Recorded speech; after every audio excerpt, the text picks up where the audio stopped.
Good morning students. Welcome to Metric for CS. இந்த வீடியோவில் என்ன பார்க்க போகிறோம் அப்படின்னா கிளாஸ் 12 யூனிட் 1 சாப்டர் 1ல இருந்து ஃபங்க்ஷனோட ஃபியூ டாபிக்ஸ் ஏற்கனவே நான் உங்களுக்கு வீடியோ அப்லோட் பண்ணியிருக்கேன். ஸோ இது அதோட கண்டினியூவேஷன் பார்ட் 2. ஸோ வாங்க கிளாஸ்க்குள்ளே போகலாம். இன்றைக்கி கிளாஸில் என்ன டாபிக் பார்க்க போகிறோம் அப்படின்னா interface versus implementation. So interface அப்படின்னா என்னென்னா இன்டர்ஃபேஸ் அப்படிங்கிறது just defines what an object can do. Object என்ன பண்ணணும் அப்படின்னு சொல்கிறது தான் இன்டர்ஃபேஸ் அப்படின்னு சொல்கிறோம். என்ன ஆக்ஷன் பண்ணணும் அப்படின்னு சொல்கிறது தான் இன்டர்ஃபேஸ். ஃபார் எக்ஸாம்பிளுக்கு நமக்கு ஸ்விட்ச் போட்டால் லைட் எரியணும். ஸோ இப்போ லைட் எரியறதுக்கு அந்த பல்ப் அப்படிங்கிறது நம்ம ஒரு ஆப்ஜெக்டாக எடுத்துருக்கோம். ஸோ அந்த ஆப்ஜெக்ட்டுக்கு அது எரியணும் அப்படின்னா நமக்கு ஒரு ஸ்விட்ச் அப்படிங்கிற இன்டர்ஃபேஸ் தேவைப்படுது. ஸோ இப்போ அது எப்படி எரியணும் அப்படிங்கிற அந்த டெஃபினேஷன்ஸ் அந்த டெப்த்தில் நமக்கு தேவையில்லை. ஜஸ்ட்டு ஸ்விட்ச் போட்டால் நமக்கு பல்ப் எரியணும். ஸோ அப்போ பல்ப் அவங்க ஆப்ஜெக்டாக ஒர்க் பண்ணுது. ஸோ அந்த பல்ப் எரியறதுக்கு ஸ்விட்ச் அப்படிங்கிறது நமக்கு இன்டர்ஃபேஸாக ஒர்க் பண்ணும். இப்போ ஸ்விட்ச் போட்டால் பல்ப் எரியுதுன்னு சொல்கிறோம் இல்லைங்களா? அப்போ ஸ்விட்ச் நம்ம என்ன சொன்னோம், ஒரு இன்டர்ஃபேஸ், பல்ப் எரியறதுக்கு ஒரு இன்டர்ஃபேஸாக இருக்குதுன்னு சொன்னோம். அப்போ ஸ்விட்ச் ஆன் பண்ண உடனே அது ஒரு இன்ஸ்ட்ரக்ஷனை பாஸ் பண்ணும். அந்த இன்ஸ்ட்ரக்ஷனை கேரி அவுட் பண்ணி கொண்டு போய் பல்ப் எரிய வைக்குது இல்லையா, அதுதான் இம்ப்ளிமெண்டேஷன். அப்போ இம்ப்ளிமெண்டேஷன் அப்படிங்கிறது இன்டர்ஃபேஸில் நம்ம டிஃபைன் பண்ணியிருக்க இன்ஸ்ட்ரக்ஷனை கேரி அவுட் பண்ணி கொண்டு போகிறதுக்கு பேர் தான் இம்ப்ளிமெண்டேஷன் அப்படின்னு சொல்கிறோம்.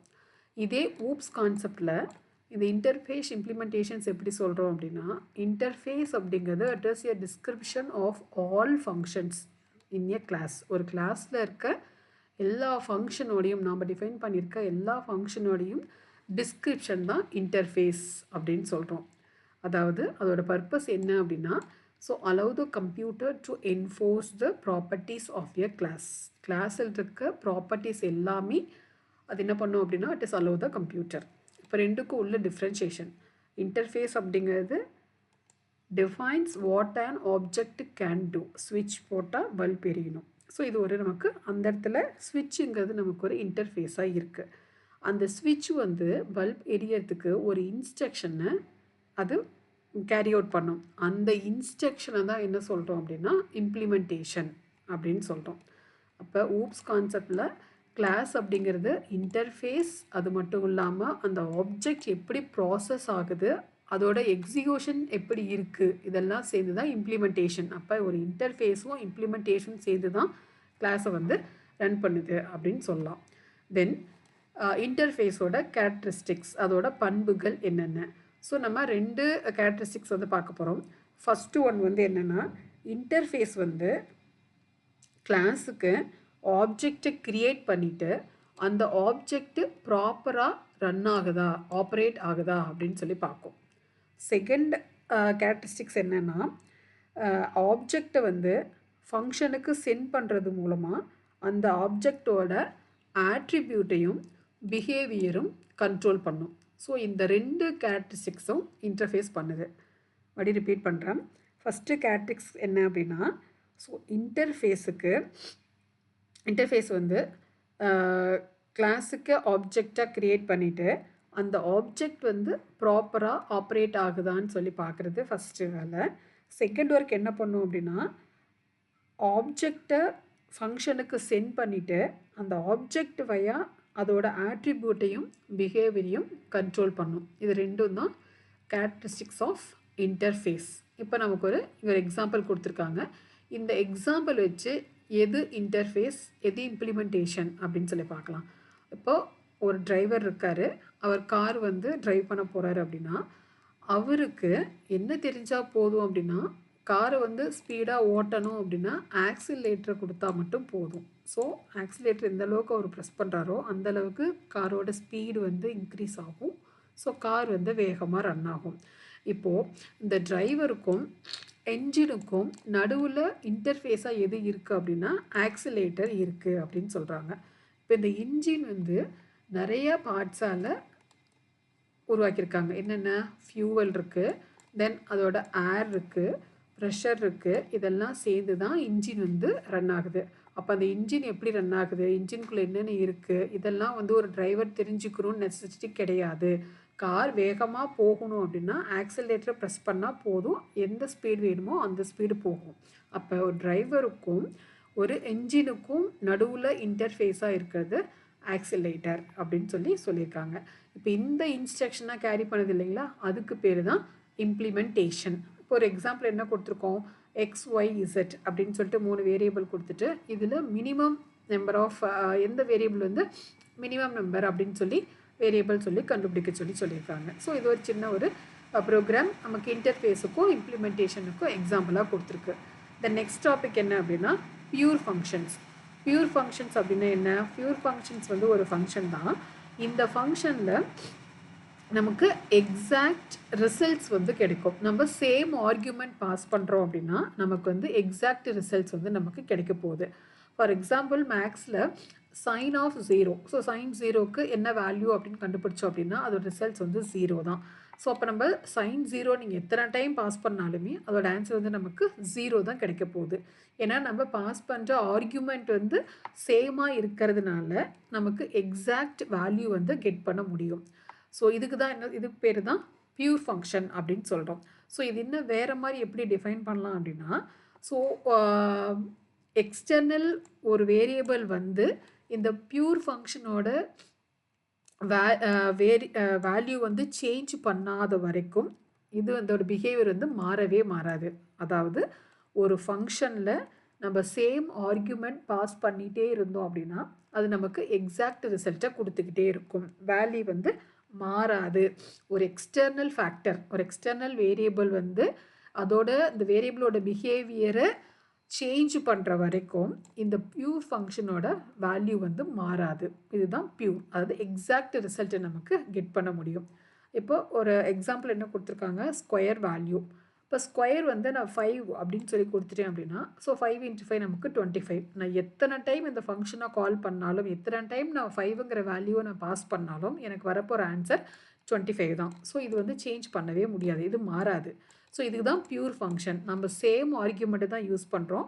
ஸோ சேம் ஆர்குமெண்ட் யூஸ் பண்ணுறதுனால நமக்கு கிடைக்க போகிறது ஒரே வேல்யூ தான், திரும்ப திரும்ப அதே வேல்யூ தான் கிடைக்குமே தவிர வேல்யூ வந்து சேஞ்ச் ஆகவே ஆகாது. இதுதான் பியூர் ஃபங்க்ஷன் அப்படின்னு சொல்கிறோம். ஸோ இந்த எக்ஸாம்பிளில் நமக்கு டிஃப்ரெண்ட்டான வேல்யூ வந்து கெட் பண்ணவே முடியாது. இப்போ நான் 5ங்கிற ஆர்குமெண்ட் பாஸ் பண்ணுறேன் அப்படின்னா ஸ்கொயர் எடுத்தோம் அப்படின்னா அது 25 தான். நம்ம எத்தனை டைம் பாஸ் பண்ணாலும் அதோட ஆன்சர் வந்து நமக்கு 25 தான் கிடைக்கும்.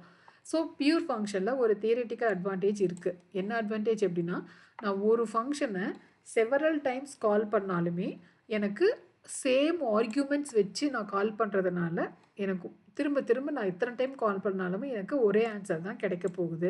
அப்போ கம்பைலர் என்ன பண்ணுன்னா, நம்ம அகெயின் அண்ட் அகெயின் கால் பண்ணாலுமே அது ஒரே ஒரு டைம் மட்டும் அந்த ஃபங்க்ஷனாக ரன் பண்ண போகுது. ஏன்னா நம்ம சேம் ஆர்குமெண்ட் தான் யூஸ் பண்ணுறோம். ஸோ சேம் ஆர்குமெண்ட் யூஸ் பண்ணுறதுனால நமக்கு ஃபங்க்ஷனுக்குள்ளே எந்த சேஞ்சுமே நடக்க போகிறது இல்லை. அப்போ அதே வேல்யூ தான் நமக்கு ரிட்டர்ன் பண்ண போகுது. ஸோ அதனால் கம்பைலர் என்ன பண்ணுன்னா, திரும்ப திரும்ப அதே ப்ரோக்ராமை ரிகர்சிவ் மூலமாக கால் பண்ணாமல் ஒரே ஒரு டைம் வந்து அந்த ஃபங்க்ஷனை கால் பண்ணி நமக்கு எக்ஸாக்ட் ஆன்சரை கொடுக்கும். ஸோ இதனால் நமக்கு சைடு எஃபெக்ட் எதுவுமே கிடையாது. ஸோ எக்ஸாம்பிள் பாருங்கள், ஸ்ட்ரிங் லென்த் வந்து ஒரு ப்ரோக்ராம் கண்டுபிடிக்க போகிறோம். ஒரு ஸ்ட்ரிங்கை கொடுத்துட்டு அதோட லென்த் என்னன்னு சொல்லி ஃபைன் பண்ண போகிறோம். ஸோ இப்போ இந்த ப்ரோக்ராமை கம்பைலர் வந்து கம்பைல் பண்ணுறப்ப இந்த strlen of s அப்படிங்கிற ஃபங்க்ஷனை ஒவ்வொரு டைம் கால் பண்ணுறப்பையும் இந்த ஸ்ட்ரிங் லென்த்துக்கு இந்த எஸ்ஸுங்கிற வேல்யூ வந்து ஐட்ரேட் ஆகிட்டே இருக்கும். ஸோ ஒவ்வொரு டைம் என்னாகும், ஸ்ட்ரிங் லென்த்தை நம்ம கால் பண்ணுறப்பையும் எஸ்ஸுங்கிற ஆர்குமெண்ட் வந்து ஐட்ரேட் ஆகிட்டே இருக்கும். ஸோ அப்போ இந்த ஸ்ட்ரிங் லென்த்து வந்து ஒரு பியூர் ஃபங்க்ஷன் அப்படின்னு சொல்கிறோம். ஏன் பியூர் ஃபங்க்ஷன் சொல்கிறோம் அப்படின்னா, எஸ்ஸோட வேல்யூ வந்து இந்த ஃபங்க்ஷனுக்குள்ளே அப்டேட் ஆகிறது இல்லை. ஸோ அப்டேட் ஆகாதனால நம்ம எத்தனை டைம் கால் பண்ணாலுமே கம்பைலர் வந்து ரிடண்டன்சி என்ன பண்ணுன்னா, அதை ரிமூவ் பண்ணிவிட்டு நமக்கு ஒரே ஒரு டைம் மட்டும் ப்ரோக்ராமை ரன் பண்ணி நமக்கு எக்ஸிக்யூட் பண்ணி ஆன்சர் கொடுக்கும். ஏன்னா நம்ம பாஸ் பண்ணுறது சேம் ஆர்குமெண்ட் தான் பாஸ் பண்ணுறோம். ஸ்ட்ரிங் லென்த்துங்கிறது ஒரு பியூர் ஃபங்க்ஷன் சொல்லிட்டோம். ஸோ அப்போ அது திரும்ப திரும்ப அகெயின் அண்ட் அகெயின் கால் பண்ணுறதை ரிமூவ் பண்ணிவிட்டு நமக்கு ஒரே ஒரு டைம் மட்டும் எக்ஸிக்யூட் பண்ணிவிட்டு ஃபைனல் ஆன்சர் நமக்கு டிஸ்பிளே பண்ண போகுது. ஸோ இப்போ அந்த ஸ்ட்ரிங் லென்த் அப்படிங்கிற அந்த ஃபங்க்ஷனை வச்சு நம்ம யூஸ் பண்ணிவிட்டு அந்த என்டையர் ஸ்ட்ரிங்கோட லென்த்தையும் வந்து ஃபைன் பண்ண போகிறோம். இப்போ இந்த ஃபங்க்ஷனுக்கு நம்ம எக்ஸ்டர்னல் மெமரியிலேருந்து இன்புட் எடுத்தாலுமே இதோட வேல்யூ வந்து என்ன ஆக போகிறதில்ல, சேஞ்ச் ஆக போகிறதில்ல. ஏன்னா ஸ்ட்ரிங் லென்த் அப்படிங்கிறது பியூர் ஃபங்க்ஷன் சொல்லிட்டோம். ஸோ இப்போ எக்ஸ்டர்னல் மெமரியிலேருந்து வேல்யூ எடுத்தாலுமே சேஞ்ச் ஆகாமல் திரும்ப மறுபடியும் எங்கே அதை ஆக்சஸ் பண்ணணும்னா எக்ஸ்டர்னல் மெமரிக்கு தான் ஆக்சஸ் பண்ணணும். அதனால அதோட வேல்யூ வந்து சேஞ்ச் ஆக போகிறது இல்லை. ஸோ இதில் என்ன தெரிஞ்சுக்கிட்டோம் அப்படின்னா பியூர் ஃபங்க்ஷனில் சைடு எஃபெக்ட் நமக்கு கிடையாது. ஏன்னா ஒரே ஆர்குமெண்ட்டு தான் நம்ம பாஸ் பண்ண போகிறோம். தென் பியூர் ஃபங்க்ஷன்ஸ் வந்து ஃபுல் அண்ட் ஃபுல் அந்த வேரியபிளை தான் டிபெண்ட் பண்ணி இருக்க போகுது. ஸோ ஒரே வேரியபிளை தான் பாஸ் பண்ணோம், ஒரே வேல்யூ தான் பாஸ் பண்ணுறோம், சேம் ஆர்குமெண்ட் தான் யூஸ் பண்ணுறோம். அதனால் அதோட வேல்யூ வந்து சேஞ்ச் ஆகாது. அதனால் நமக்கு பியூர் ஃபங்க்ஷனில் சைடு எஃபெக்ட் கிடையாது. தென் இதுக்கு அப்படியே வைஸ் வெர்சா ஆப்போசிட்டாக என்ன யூஸ் பண்ண போகிறோம் அப்படின்னா இம்பியூர் ஃபங்க்ஷன் அப்படின்னு சொல்கிறோம். ஸோ இம்பியூர் ஃபங்க்ஷன் அப்படிங்கிறது என்னென்னா, ஸோ யூசர் வந்து வேரியபிளுக்கு ஆர்குமெண்ட்டுக்கு வந்து வேல்யூவை பாஸ் பண்ண போகிறதில்ல. அதாவது ஃபங்க்ஷனுக்கு வேல்யூ வந்து பாஸ் பண்ண போகிறதில்ல. அப்போ என்ன ஆகும், இன்சைட் இருக்க வேரியபிளே ஸோ அந்த ஃபங்க்ஷனுக்கு சைடு எஃபெக்டை க்ரியேட் பண்ணும். நாம் வந்து வேல்யூ வந்து பாஸ் பண்ண போகிறது இல்லை அப்படிங்கிறதுனால ஸோ உள்ளே இருக்க இன்சைட் இருக்க வேரியபிளே ஸோ சைடு எஃபெக்டை காஸ் பண்ணும். இதுதான் இம்பியூர் ஃபங்க்ஷன் அப்படின்னு சொல்கிறோம். இப்போ இந்த இம்பியூர் ஃபங்க்ஷனில் ஃபங்க்ஷன்ஸ் வந்து எதை டிபெண்ட் பண்ணி இருக்க போகுது அப்படின்னா ஃபுல் அண்ட் ஃபுல் வேரியபிளை டிபெண்ட் பண்ணி இருக்கோம். அது மட்டும் இல்லாமல் அவுட் சைட் ஃபங்க்ஷனோட பிளாக்ல என்ன டிஃபைன் பண்ணியிருக்கோமோ அதையும் இந்த இம்பியூர் ஃபங்க்ஷன் வந்து டிஃபைன் பண்ணியிருக்கோம். அது ரெண்டையுமே அது வந்து டிபெண்ட் பண்ணி இருக்கிறதுனால அதுக்கு எக்ஸாக்ட் வேல்யூ கொடுக்க முடியாது. நம்ம இம்பியூர் ஃபங்க்ஷனில் எக்ஸாக்ட் வேல்யூ எதிர்பார்க்க முடியாது. ஏன்னா அது எங்கே நம்ம டிஃபைன் பண்ண போகிறோம் அப்படின்னா ஒன்று வந்து டெஃபினேஷன்ஸ் பிளாக்கு அவுட் சைட் வந்து டிஃபைன் பண்ண போகிறோம். இது ஃபுல் அண்ட் ஃபுல் வந்து வேரியபிளில் டிபெண்ட் பண்ணி இருக்க போதுங்கிற காரணத்தினால நம்ம இம்பியூர் ஃபங்க்ஷனில் எக்ஸாக்ட் வேல்யூவை கெட் பண்ண முடியாது. ஒவ்வொரு டைம் நம்ம அந்த ஃபங்க்ஷனை கால் பண்ணுறப்பையும் நமக்கு டிஃப்ரெண்ட் வேல்யூவை நமக்கு கம்பைலர் கொடுத்துக்கிட்டே இருக்கும். அதனால் ஒரே ஆர்குமெண்ட்டை பாஸ் பண்ண மாட்டோம். அப்படி பாஸ் பண்ணாலுமே நமக்கு என்ன கிடைக்கும்னா வேல்யூ வந்து டிஃப்ரெண்ட்டாக தான் கிடைக்க போகுது. ஸோ அதனால் இதில் எக்ஸாக்ட் ரிசல்ட்ஸ் வந்து நமக்கு கிடைக்காது. ஸோ இதுக்கு ஒரு எக்ஸாம்பிள் என்ன பார்க்குறோம், ரேண்டம் அப்படிங்கிற ப்ரோக்ராமை எக்ஸாம்பிளாக பார்க்க போகிறோம். ஸோ இந்த ரேண்டம் அப்படிங்கிறத நம்ம each and every time compiler வந்து கம்பைல் பண்ணுறப்பையும் நமக்கு எக்ஸாக்ட் ஆன்சர் கிடைக்காது. ஏன்னா நம்ம அதுக்கு வேல்யூ பாஸ் பண்ண போகிறதில்ல. ஸோ அதனால் இன்சைட் வந்து வேல்யூ பாஸ் பண்ண போகிறதில்ல. அப்போ உள்ளே இருக்க அந்த ஃபங்க்ஷன்ஸ் அந்த வேரியபிள்ஸ் என்ன பண்ணோம் அப்படின்னா சைடு எஃபெக்டை காஸ் பண்ணோம். அதனால் நமக்கு எக்ஸாக்ட் ரிசல்ட்ஸ் வந்து இம்பியூர் ஃபங்க்ஷன்ஸில் கிடைக்காது. ஒவ்வொரு டைம் ரன் பண்ணுறப்பையும் கம்பைலர் ஒவ்வொரு வேல்யூவை எடுத்து ரன் பண்ணிக்கிட்டே இருக்கும். ஏன்னா பியூரில் நாம் தான் வேல்யூ பாஸ் பண்ண போகிறோம். இப்போ 5, 2, 3 அப்படின்னு சொல்லிட்டு ஒரு வேல்யூ பாஸ் பண்ணுறோன்னா நம்ம ஆர்குமெண்ட்ஸை மாற்ற போகிறது இல்லை. அதனால் அதே ரிசல்ட் அதே ப்ரோக்ராம் திரும்ப ரன் ஆகிட்டு நமக்கு ஒரே வேல்யூ தான் பாஸ் பண்ண போகுது. ஸோ எக்ஸாக்ட் ரிசல்ட் நமக்கு பியூரில் கிடைக்கும். ஆனால் இம்பியூரில் அப்படி கிடையாது. வேல்யூ வந்து ஃபங்க்ஷனுக்கு நம்ம பாஸ் பண்ண போகிறது இல்லைங்கிற ரீசன்னால் கம்பைலரே ஒரு வேல்யூவை ஒவ்வொரு டைம் ரன் பண்ணப்பையும் அதுவாக ஒரு வேல்யூ எடுத்துக்கிட்டு இந்த ப்ரோக்ராமை ரன் பண்ணி நமக்கு ஆன்சர் கொடுக்கும். அப்போ ஒவ்வொரு டைமும் நமக்கு டிஃப்ரெண்ட்டான வேல்யூ கொடுக்கும். எக்ஸாக்ட் வேல்யூ வந்து நம்ம இம்பியூர் ஃபங்க்ஷனில் கெட் பண்ண முடியாது. தென் நெக்ஸ்ட்டு இன்னொரு இம்பார்ட்டன்ட் பாயிண்ட்டு, பியூரில் வந்து நமக்கு சைடு எஃபெக்ட் கிடையாது, இம்பியூரில் சைடு எஃபெக்ட் காஸ் பண்ணும்.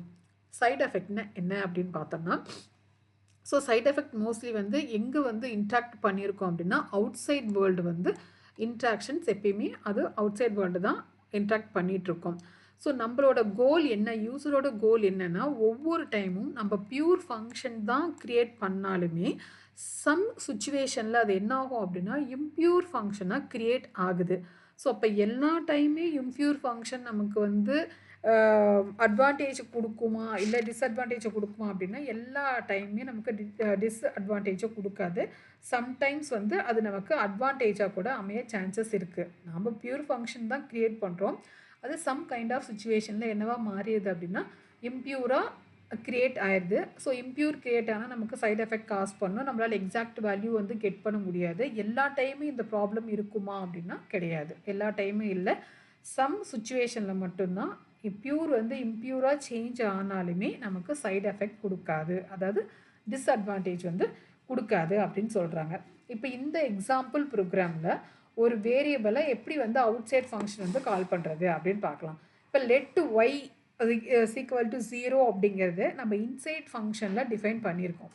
ஸோ லெட்டோட வேல்யூவை நம்ம ஒய்யோட வேல்யூவை நம்ம இன்சைட் ஃபங்க்ஷனில் டிஃபைன் பண்ணியிருந்தாலுமே கூட இந்த இன்க்ளூட் என்ன பண்ணும் அப்படின்னா அதோட வேல்யூவை நமக்கு எக்ஸ்டர்னல் விசிபிளாக இருக்கிறதுனால அந்த ஒய்யோட வேல்யூவை சேஞ்ச் பண்ணி கொடுத்துக்கிட்டே இருக்கும்.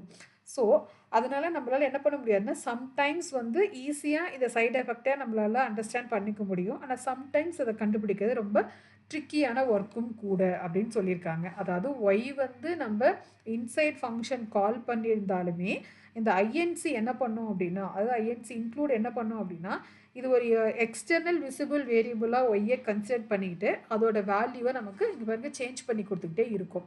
ஸோ அப்போ இது வந்து best example for impure function அப்படின்னு சொல்கிறோம். தென் நெக்ஸ்ட் வந்து பியூருக்கும் இம்பியூருக்கும் உள்ள டிஃப்ரென்சியேஷன். ஸோ ஃபஸ்ட் என்ன சொன்னோம், பியூர் ஃபங்க்ஷன்ஸ் வந்து full and full depends on the ஆர்கியூமெண்ட்ஸை வந்து ஃபுல் அண்ட் ஃபுல் டிபெண்ட் பண்ணியிருக்கோம்.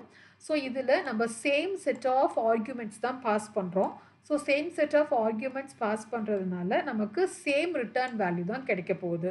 இப்போ ஸ்கொயரில் 2 அப்படிங்கிற வேல்யூ பாஸ் பண்ணோம் அப்படின்னா ஈச் அண்ட் எவ்ரி டைம் நம்ம 2 பாஸ் பண்ணிகிட்டே இருக்கப்போ நமக்கு 2 × 2 4 தான் கிடைக்க போகுது. 2ஓட பவர் 4 தான் கிடைக்க போகுது. ஸோ அதோட ரிசல்ட்ஸ் வந்து மாறாது. Same argument same return type. So அப்போ பியூர் ஃபங்க்ஷன் வந்து ஆர்கியூமெண்ட்ஸை டிபெண்ட் பண்ணி இருக்குன்னு சொல்கிறோம். அதே அப்படியே ஆப்போசிட்டாக இம்பியூர் ஃபங்க்ஷன்ஸ் வந்து it is depends on the arguments. இதுவும் ஆர்கியூமெண்ட்ஸ் தான் பாஸ் பண்ணியிருக்கு. இது ஆர்கியூமெண்ட்ஸை பாஸ் பண்ணியிருக்க போகிறது இல்லை. அதனால் நம்ம சேம் செட் ஆஃப் ஆர்கியூமெண்ட்ஸை கொடுத்தாலுமே கூட நமக்கு டிஃப்ரெண்ட்டான ரிட்டர்ன் வேல்யூஸ் தான் கிடைக்கும். பியூர் மட்டும்தான் ஆர்கியூமெண்ட்ஸை டிபெண்ட் பண்ணியிருக்கோம். இம்பியூர் வந்து ஆர்கியூமெண்ட்ஸை டிபெண்ட் பண்ணி இருக்காது. அப்போ நாம் சேம் செட் ஆஃப் ஆர்கியூமெண்ட்ஸ் கொடுத்தாலுமே நமக்கு வரப்போகிற ரிசல்ட்ஸ் வந்து டிஃப்ரெண்ட்டான ரிசல்ட்ஸ் தான் கொடுக்க போகுது. ஸோ அப்போ பியூருக்கு எக்ஸாம்பிளாக என்ன சொல்கிறோம், நம்ம ஸ்கொயர் கண்டுபிடிச்சோம் இல்லைங்களா, ஸோ அதை சொல்லலாம் எக்ஸாம்பிளாக. இல்லைன்னா இந்த ஜிசிடி அப்படிங்கிறது கூட நம்ம எக்ஸாம்பிளாக சொல்லலாம். இந்த பக்கம் இம்பியூர் சொன்னோம் அப்படின்னா ரேண்டம்ங்கிற ப்ரோக்ராம் பார்த்தோம். ஸோ அதே மாதிரி டேட் இதெல்லாம் வந்து இம்பியூரோட எக்ஸாம்பிள். தென் இம்பியூரில் நமக்கு சைடு எஃபெக்ட் இருக்குன்னு சொன்னோம். தென் பியூரில் நமக்கு சைடு எஃபெக்ட் கிடையாது. தென் செகண்ட் பாயிண்ட்டு, பியூர் ஃபங்க்ஷனில் இருக்க ஆர்கியூமெண்ட்ஸை நம்மளால் சேஞ்ச் பண்ண முடியாது. ஏன் முடியாது? ஏன்னா பியூர் ஃபங்க்ஷன் ஒவ்வொரு டைம் என்ன சொன்னோம், டிபெண்ட்ஸ் ஆன் த ஆர்கியூமெண்ட்ஸை டிபெண்ட் பண்ணி இருக்குன்னு பார்த்தோம். அப்போ நம்ம ஆர்கியூமெண்ட்ஸை சேஞ்ச் பண்ணிட்டோம், நம்மளால் எக்ஸாக்ட் வேல்யூ வந்து அங்கே கெட் பண்ண முடியாது. அப்போ பியூர் ஃபங்க்ஷனில் நம்மளால் ஆர்கியூமெண்ட்ஸை மாடிஃபை பண்ண முடியாது.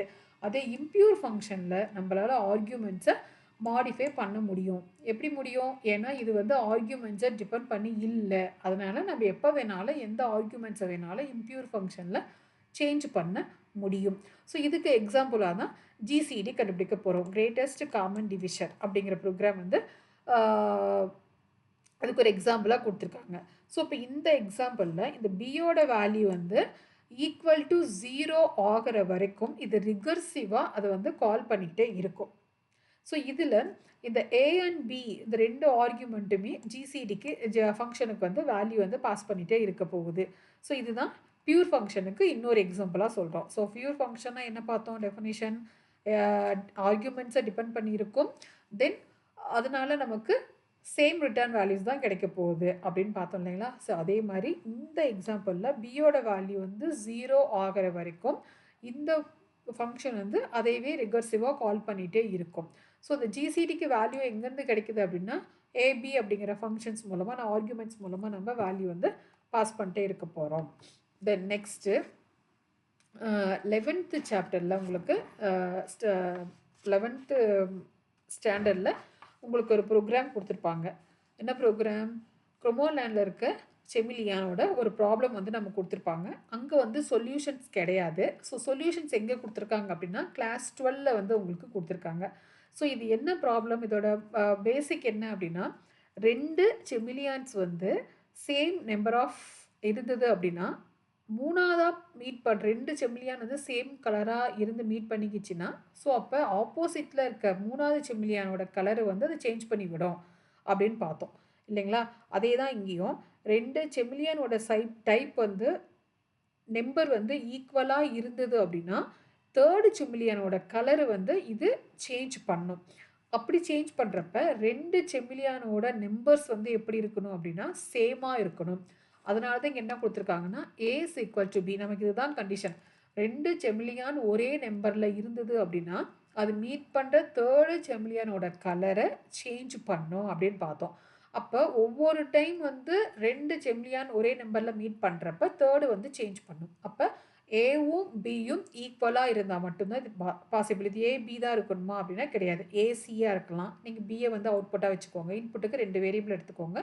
இன்னொரு வேரியபிளை அவுட்புட்டாக நம்ம கன்சிடர் பண்ணிக்கலாம். இங்கே வந்து நம்ம புக்கில் ஏபி 2 இன்புட்டாக கொடுத்து சிங்கிறது அவுட்புட் ப்ராப்பர்ட்டியாக கொடுத்துருக்காங்க. அப்போ ஒவ்வொரு டைம் ஏவும் பியும் மீட் பண்ணுறப்ப சி என்னாகும், கலர் சேஞ்ச் ஆகும் இல்லையா? அப்போ இங்கேருந்து அங்கே வந்து ஒன்று போகும். அப்போ ஏ வந்து ஒன்று மைனஸ் ஆகும், பி வந்து ஒன்று மைனஸ் ஆகிறப்போ ஆட்டோமேட்டிக்காக சியில் வந்து என்ன ஆகும், 2 வந்து நமக்கு ஆட் ஆகும். அப்போ ஏ பி சைமல்டேனியஸாக 1 1 மைனஸ் ஆகிறப்ப நமக்கு என்ன ஆகும், சி வந்து இன்க்ரிமெண்ட் ஆகும். எத்தனை இன்க்ரிமெண்ட் ஆகும்? சியில் வந்து நமக்கு 2 வந்து இன்க்ரிமெண்ட் ஆகும் அப்படின்னு சொல்லி பார்த்துருக்கோம். இப்போ இங்கே பார்த்தோம் அப்படின்னா ஏ பி இது 2 நம்ம என்னவா எடுத்திருக்கோம் அப்படின்னா இன்புட் அப்படின்னு சொல்லி எடுத்துருக்கோம். இன்புட் ப்ராப்பர்ட்டியாக எடுத்திருக்கோம். தென் சி அப்படிங்கிறத நம்ம அவுட்புட் ப்ராப்பர்ட்டியாக எடுத்திருக்கோம். அப்போ ஏவும் பியும் எப்போ 0 ஆகுதோ அப்போ இது 2ஓட வேல்யூவும் நமக்கு எங்கே போய் அடிஷன் ஆகும் அப்படின்னா சியில் போய் அடிஷன் ஆகும். அப்போ C is equal to ஏவோட வேல்யூ பியோட வேல்யூ ரெண்டும் சேர்ந்து இன் அடிஷன் ஆஃப் சியோட சேர்ந்து நமக்கு A + B + Cயாக நமக்கு ஆட் ஆகி ஃபைனலாக கொடுக்க போகுது. ஸோ இப்போ இந்த அல்காரதமுக்கு என்ன பேர் வைக்கிறோம் அப்படின்னா மோனோக்ரோமடைஸ் அப்படிங்கிற பேர் வைக்கிறோம். ஸோ ஏபிசி அப்படிங்கிறது நமக்கு ஏபி 2 இன்புட் ப்ராப்பர்ட்டியாக இருக்க போகுது, சி வந்து நமக்கு அவுட்புட் ப்ராப்பர்ட்டியாக இருக்க போகுது. அப்போ கேபிட்டல் ஏ வந்து ஸ்மால் ஏக்கு அசைன் பண்ணுறோம், கேபிட்டல் பி வந்து ஸ்மால் பிக்கு அசைன் பண்ணுறோம், கேபிட்டல் சி வந்து ஸ்மால் சிக்கு அசைன் பண்ணுறோம். தென் ஏபி 2 ஈக்குவல் நம்பர் ஆஃப் செமிலியான இருக்க போகுது. அப்போ அவுட்புட் என்ன கிடைக்க போகுது, ஏவும் பியும் 0 ஆயிடுச்சு அப்படின்னா சி வந்து A + B + Cயாக இருக்கும். ஏன்னா 2 செமிலியான் வந்து சேம் கலரில் இருந்தது அப்படின்னா சேம் நம்பரில் இருந்தது அப்படின்னா ஆட்டோமேட்டிக்காக தேர்டு வந்து சேஞ்ச் பண்ணணும்னு சொன்னோம் இல்லையா?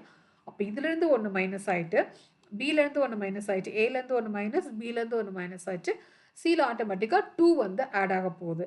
இப்போ நம்ம என்ன வேல்யூ எடுக்கிறோம் அப்படின்னா ஏக்கு 4 பிக்கு 4 சி வந்து 6 அப்படின்னு சொல்லி வேல்யூவாக எடுக்கிறோம். இப்போ இது ஐட்ரேஷனாக போட்டு பாருங்கள். ஃபஸ்ட்டு ஐட்ரேஷனில் ஏவோட வேல்யூ 4 பியோட வேல்யூ 4 சி வந்து 6ன்னு இருக்குது.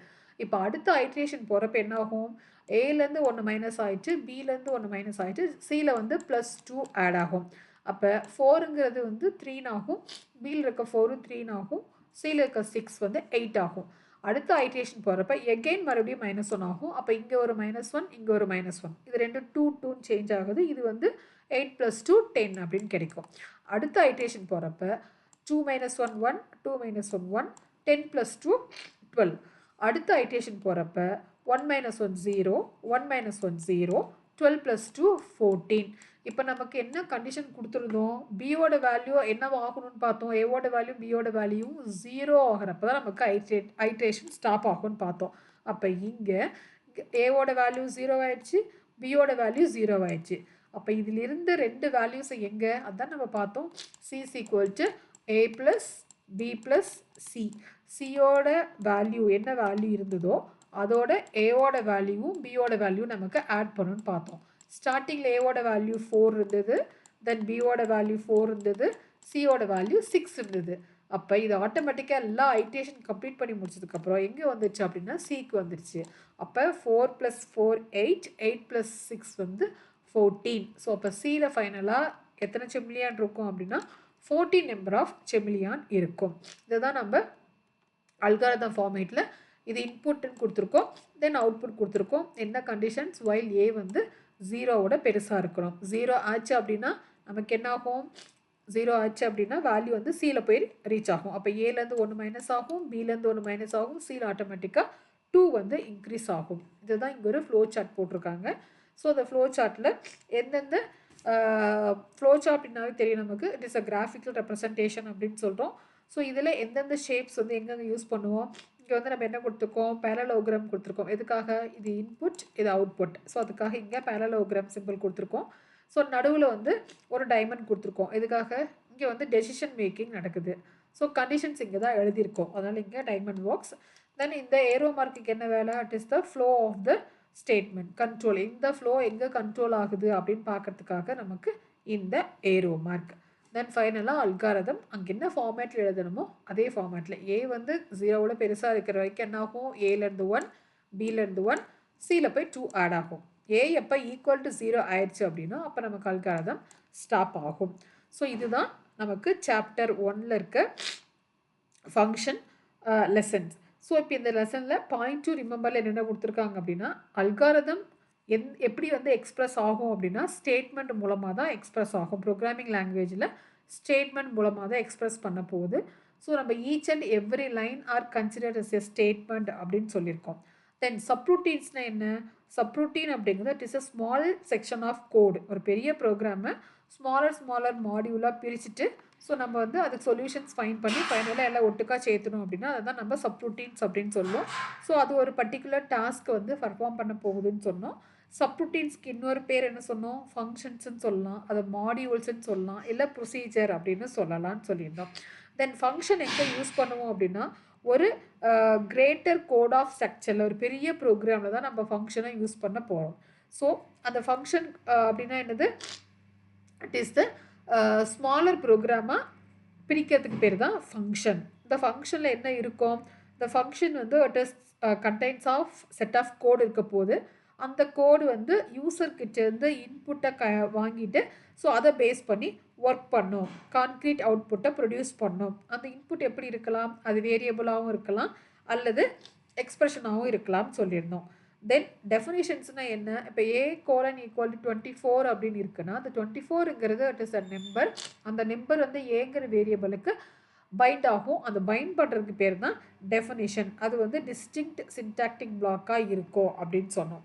தென் அதில் வந்து பெராமீட்டர்ஸ்னால் என்ன, ஆர்குமெண்ட்ஸ்னால் என்னன்னு பார்த்தோம். ஸோ பெராமீட்டர் அப்படிங்கிறது இட் இஸ் த ஃபங்க்ஷன் டெஃபினிஷனில் யூஸ் பண்ணுற வேரியபிளுக்கு பேர் பெராமீட்டர் அப்படின்னும் அந்த பெராமீட்டருக்கு பாஸ் பண்ணுற வேல்யூவுக்கு பேர் ஆர்குமெண்ட் அப்படின்னு சொல்லியிருந்தோம். தென் நம்ம அதில் 2 டைப் பார்த்தோம். ஒன்று பெராமீட்டர் வித் டைப் பார்த்தோம், ஒன்று பெராமீட்டர் வித்தவுட் டைப்.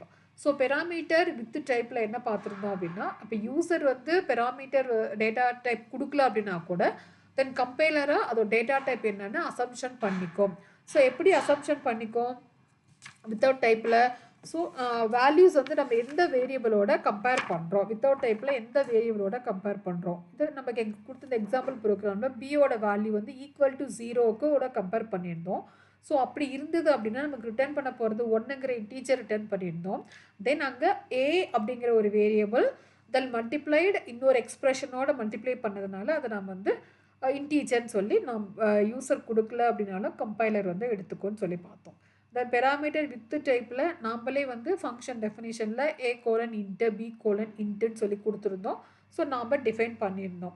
அப்போ எப்படி வந்து டிஃபைன் பண்ணோம் அப்படின்னா அனோட்டேஷன்ஸ் மூலமாக தான் நம்ம பெரான்சிஸ்குள்ளே நம்ம பெராமீட்டரை எப்பயுமே டிஃபைன் பண்ணணும் அப்படின்னு சொல்லி பார்த்தோம். தென் ரிகர்சிவ் ஃபங்க்ஷன், ஒரு ஃபங்க்ஷன்ஸ் அதையவே கால் பண்ணிக்கிச்சுன்னா அதுக்கு பேர் ரிகர்சிவ். நம்பர் ஆஃப் டைம்ஸ் வந்து அது அதையவே கால் பண்ணிக்கிச்சுன்னா ரிகர்சிவ்னு பார்த்தோம். அதுக்கு எக்ஸாம்பிள் தான் ஃபேக்டோரியல் ப்ரோக்ராம் பார்த்தோம். தென் நெக்ஸ்ட்டு வந்து எல்லா ஃபங்க்ஷன்ஸ்க்குமே எப்படி இருக்கும் அப்படின்னா இட் இஸ் அ ஸ்டாட்டிக் டெஃபினிஷனாக தான் இருக்கும். அது டைனமிக் கிடையாது, அதாவது ஸ்டாண்டர்ட், நம்ம சேஞ்ச் பண்ணிட்டு இருக்க முடியாது. ஸோ எல்லா ஃபங்க்ஷனுமே ஸ்டாட்டிக் ஃபங்க்ஷனாக இருக்கும். தென் அப்புறம் இன்டர்ஃபேஸ் அண்ட் இம்ப்ளிமெண்டேஷன். இன்டர்ஃபேஸ் அப்படிங்கிறது எப்படி டிஃபைன் பண்ணியிருக்கோம் அப்படின்னா it is define what can object do, object என்ன பண்ணணும் அப்படிங்கிறது இன்டர்ஃபேஸ் அப்படின்னும். தென் அந்த இன்டர்ஃபேஸ் வந்து கொடுக்குற இன்ஸ்ட்ரக்ஷனை கேரி அவுட் பண்ணுறதுக்கு பேர் இம்ப்ளிமெண்டேஷன் அப்படின்னு சொன்னோம். இப்போ ஒரு பல்ப் இருக்குது, அந்த பல்ப் எரியணும் அப்படின்னா ஸ்விட்ச் போடணும். ஸோ ஸ்விட்ச் போட்டால் பல்ப் எரியும். அப்போ அந்த ஸ்விட்ச் அப்படிங்கிறது ஒரு இன்டர்ஃபேஸாக இருக்கும்.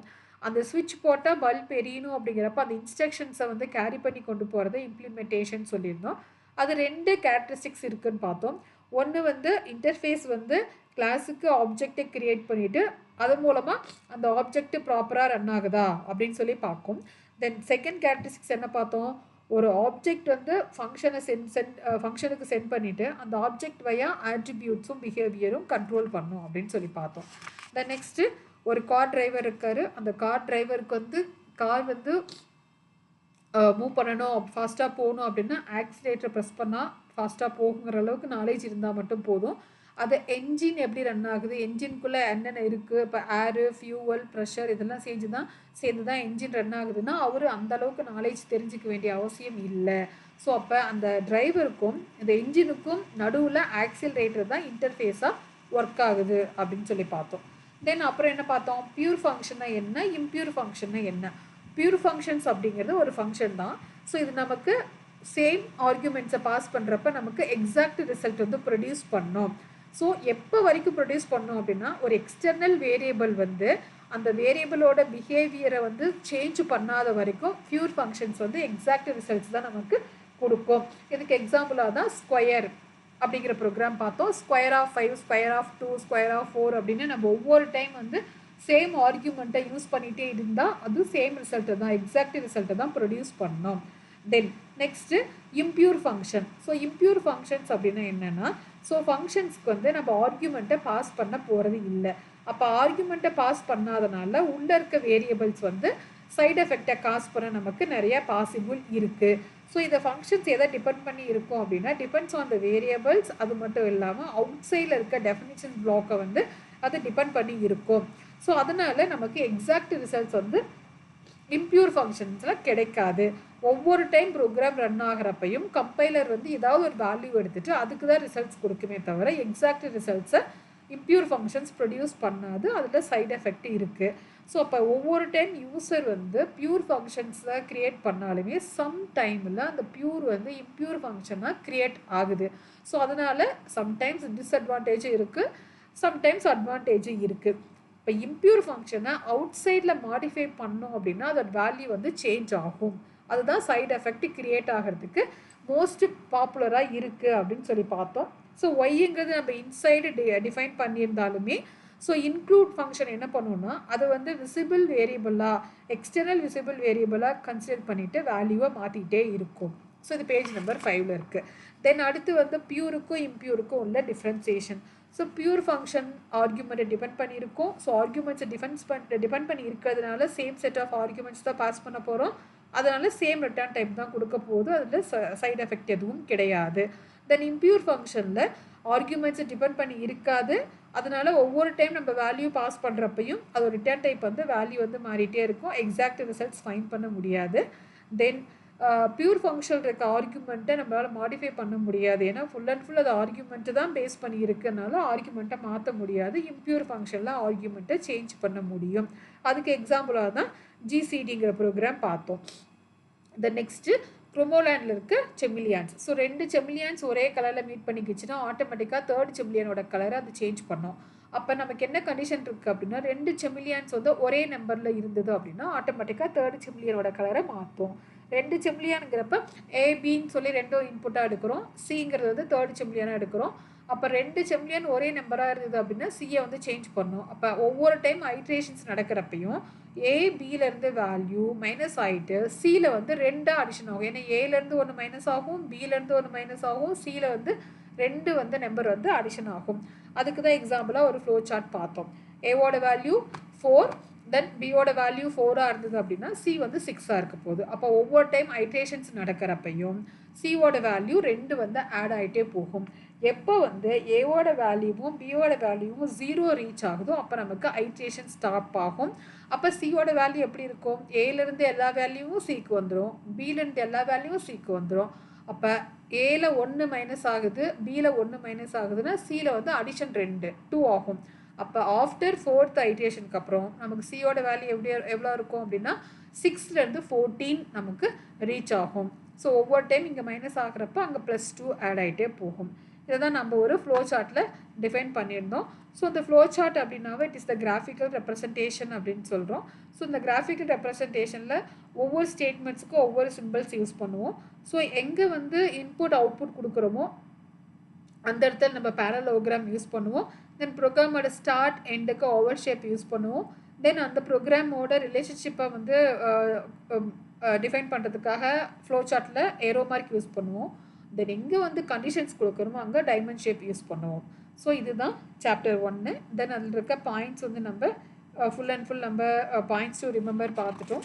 தென் நெக்ஸ்ட்டு வீடியோவில் உங்களுக்கு புக் பேக் கொஷின் என்னென்ன எவாலுவேஷன் இருக்குது, தென் புக் பேக் கொஷின்ஸில் ஆன்சர் எங்கே இருக்குது அப்படின்னு சொல்லி பார்க்கலாம். ஸோ கிளாஸை வந்து 2 times 3 times வந்து போட்டு பாருங்கள். உங்களுக்கு புக்கு தேவைங்கிற நெசிட்டியே கிடையாது. நான் புக்கில் இருக்க எல்லா இம்பார்ட்டண்ட் டாபிக்ஸும் எல்லா பாயிண்ட்ஸுமே நான் வீடியோவில் கவர் பண்ணியிருக்கேன். ஸோ உங்களுக்கு வந்து வீடியோ புரியல, பாடம் புரியல அப்படின்னா கூட நீங்கள் ஒரு டைம் 2 times திரும்ப நீங்கள் போட்டு கேட்குறப்போ உங்களுக்கு ஈஸியாக புரியும். ஸோ தேங்க்யூ ஃபார் வாட்சிங். உங்களுக்கு கிளாஸ் பிடிச்சிருந்தா என்னோட யூடியூப் சேனலை சப்ஸ்கிரைப் பண்ணுங்கள், கமெண்ட் பண்ணுங்கள், ஷேர் பண்ணுங்கள், உங்கள் ஃப்ரெண்ட்ஸுக்கும் சொல்லுங்கள். ஸோ நெக்ஸ்ட் கிளாஸில் மீட் பண்ணலாம். தேங்க்யூ.